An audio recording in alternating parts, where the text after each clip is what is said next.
Satan takes advantage of ignorance. Satan thrives off your ignorance. So when it comes to spiritual warfare, the more ignorant you are, the more likely your chance of failure, of defeat. Satan thrives, takes advantage of ignorance. Anything without form and void is because there's darkness and ignorance. The Bible says in the beginning, Lord created the heavens and the earth. The earth was without form and void, and darkness, remember, was upon the face of the deep. So wherever you find darkness, you find formlessness and void. Is that clear? And God said, let there be light. And that began creation. Jesus told a parable, Matthew chapter 12 from verse 43 to 45, describing the state of a man after a demon is done with the person.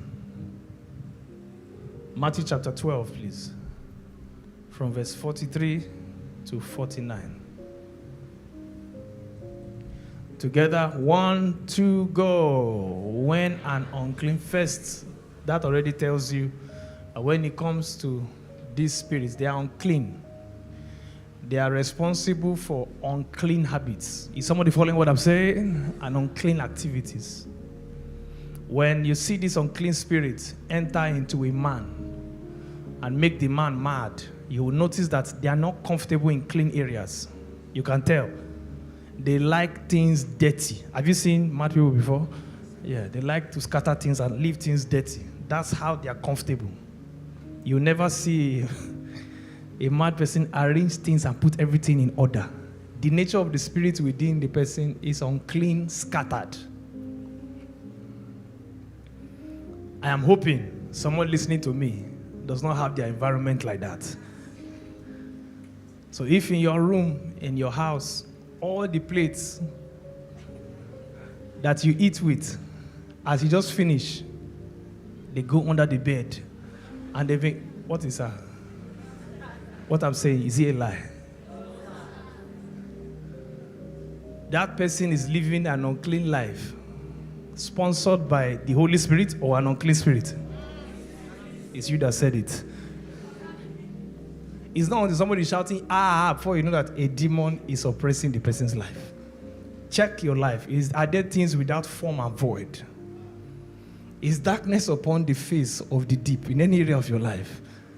Then there's need for light and there's need for warfare, warring with light. So Jesus told this parable. Next verse, he goes to dry places seeking rest and finding none. Next verse, 1 to go. Then he says what? I will return to whose house? Whose house? The demon says, I will return to my house. So it means he has gotten so used to that house that he has the right to claim it as his own. I return to my house from which I came.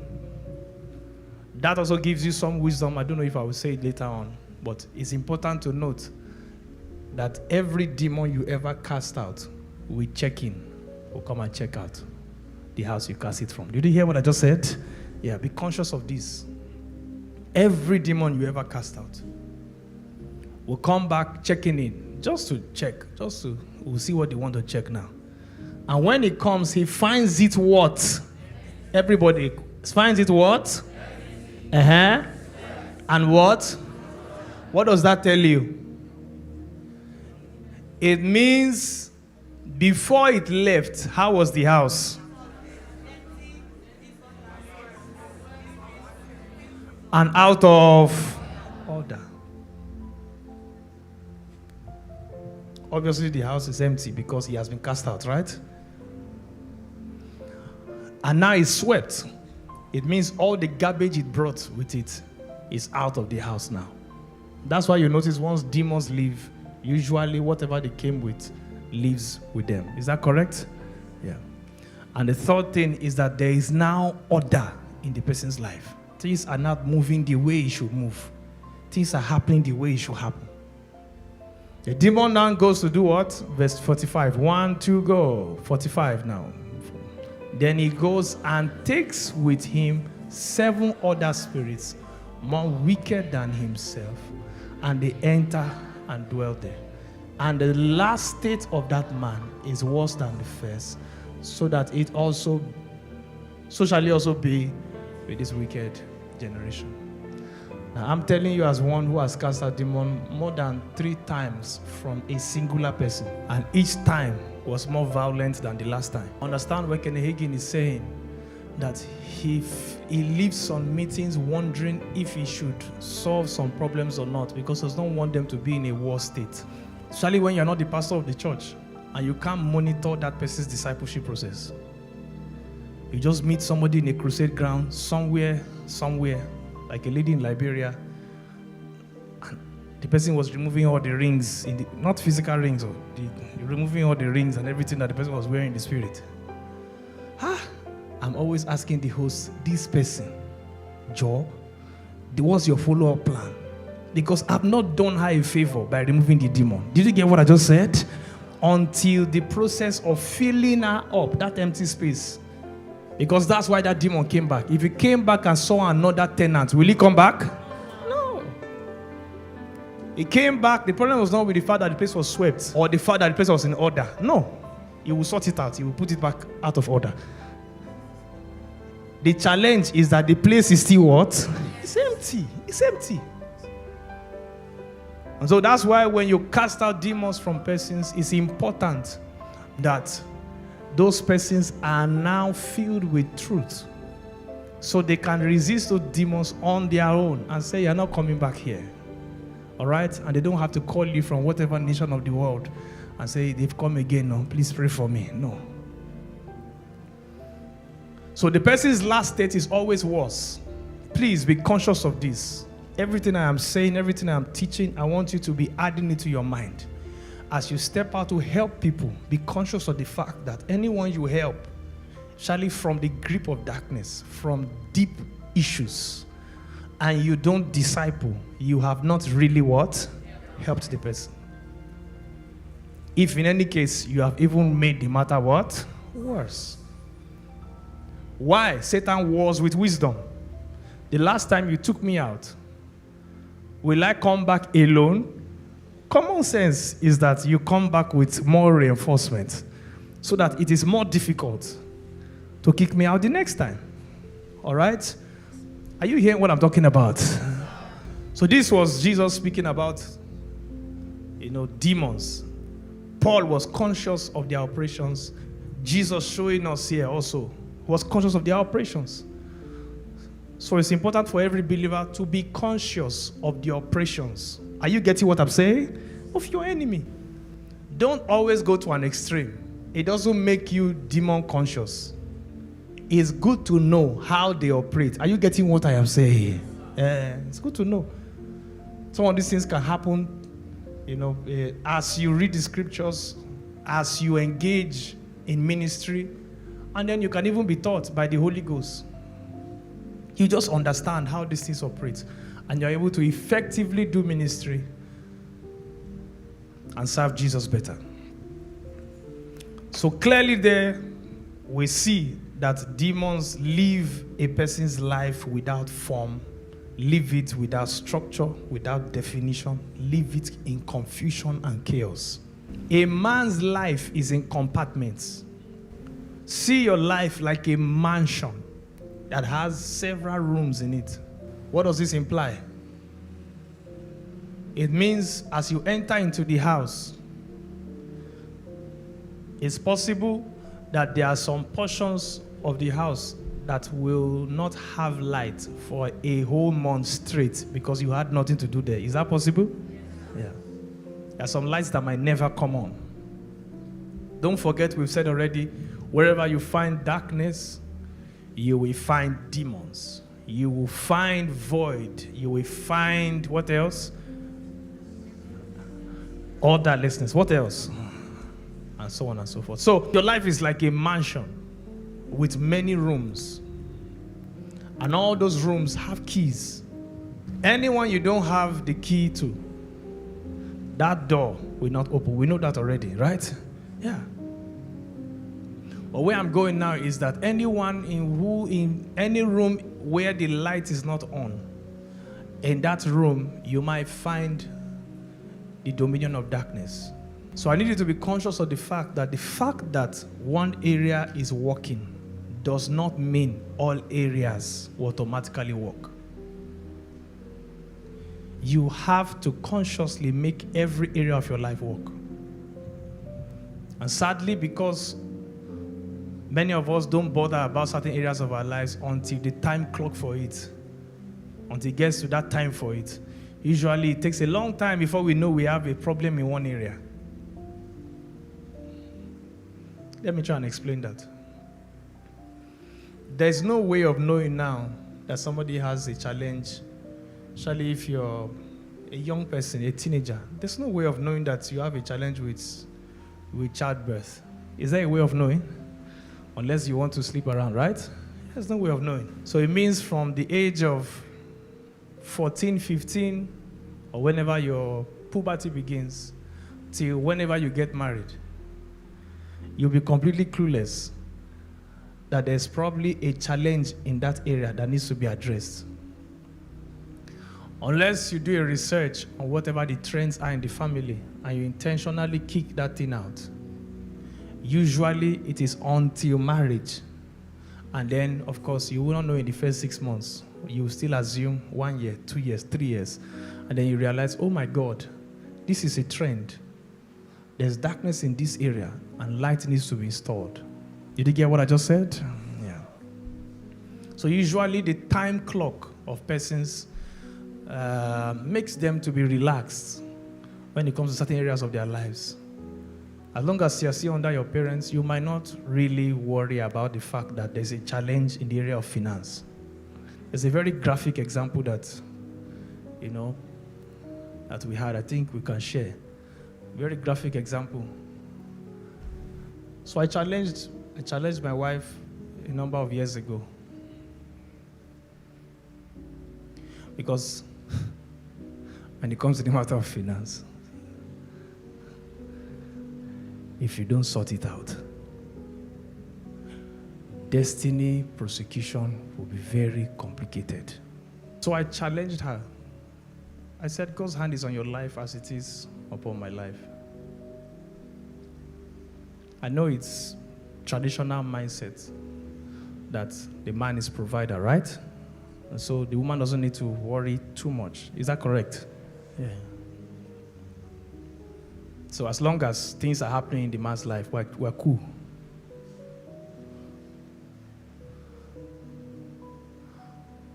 But I refuse to believe that it was normal that certain volumes was not coming in her direction, especially because she's a ministry gift and a blessing.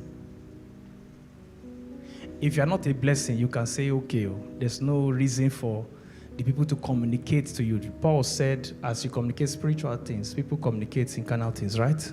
And so, in fact, he said, don't I have the right to demand? Because once you've committed to spiritual things, you should. It is how it's supposed to be. Those that, minister at the altar should live from the altar. That's what God said. So you are blessing lives. People are blessed all over the world. It's not normal that nobody just reaches out and says, Madam, you blessed my life, take. But she won't feel that pressure as long as... Are you following what I'm saying? Yeah, so we can just keep going like that and we'll be all right. God will be blessing. That's why I said some children don't know there's problem. Because some of your parents have labored entered into their rest. So you don't know yet.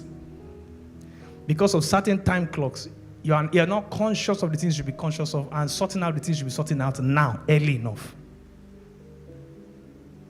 I hope somebody's following me to that point. And so I shared that to her, and then she intentionally engaged it.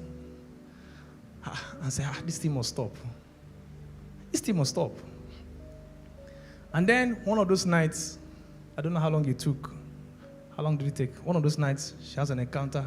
A young woman sitting beside her, and said, what's your name? She said, my name is Aini. That's what she heard. So she woke up, and she's a prophetic dreamer. Celebrate grace, celebrate grace. So they usually speak to her in all those codes. She will come online, she will check. One time she had veil rose. And then his me should be asking for interpretation of some very interesting. I thought I have capacity to understand dream until I said, your own dreams. God will help me. So she thought it was one of those maybe Greek names or whatever name. So she went online and then she was browsing for Aini. She didn't see any Aini. Okay, you were repeating it. Aini. So he realized, I said, it's Yoruba. Aini means I don't have. Lack. Many Tush people in our generation don't know. One room, plenty cobwebs. Light has not entered that place in 20 years. Because you have not really had the need to on the light. But once destiny fulfillment begins, and then the volumes are necessary, that's not the time to find out that you are sitting with who? Aini. It's no pressure. As long as your parents are all right, why are you stressing yourself? Aini can chill with you. You and Aini can be playing. So, anyways, she dealt with the matter, and the rest is history. Celebrate Jesus.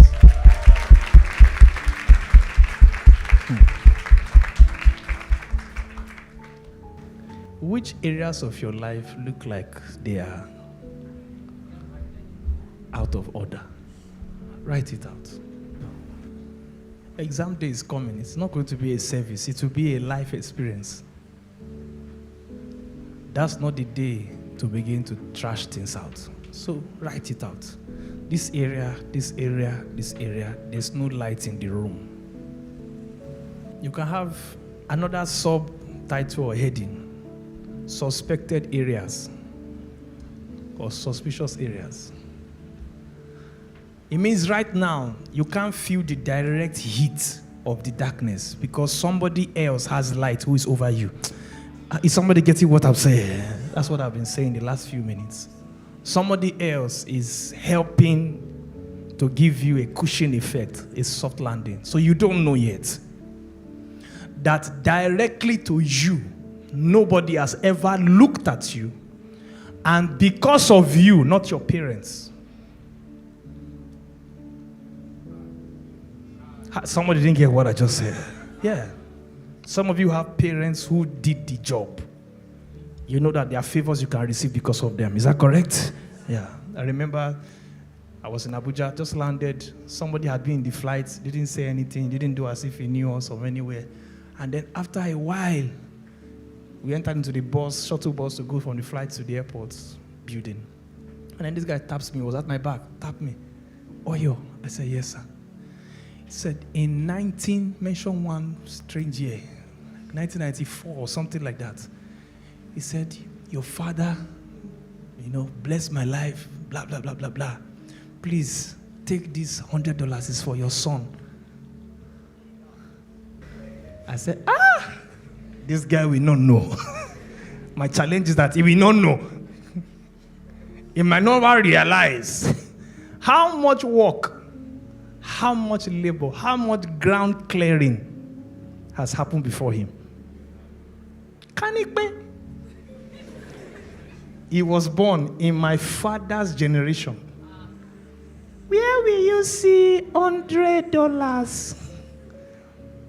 In a generation where they can sell the whole family to buy umbrella. The poverty had hunchback. Grandfather said, give me children, make us poor. That was the covenant. Because he lost 8 children. Not 8 miscarriages. Did you hear what I just said? And he still had 7 after. That woman was a strong woman. One woman. Children were always dying. And so he told the Dibia, he said, he was a very wealthy man. He said, give me children. What is wealth without children to inherit it? take all the wealth. Give me children. The children were born and they realized there is problem when it comes to the area of what? Finances. That room, they've locked it. They've put bolt. You know bolt? They put, what else again? They have cemented the door with the wall. You can't even see the door again. The room is under lock and key. But thank God for God raising a pioneer in the person of Dr. G.F. Oyor to say this matter must come to an end. Among so many things that were going on in the family, I'm saying after all that clearing and sorting things out, a grandchild or a great-grandchild is born or a great-great-grandchild, will they understand what has happened? No, we don't know. They will not know. And for some of you who are listening to me, some of your fathers or grandfathers or whatever locked a room, consciously locked a room, gave demons permission to dwell in the house. Did somebody hear what I just said?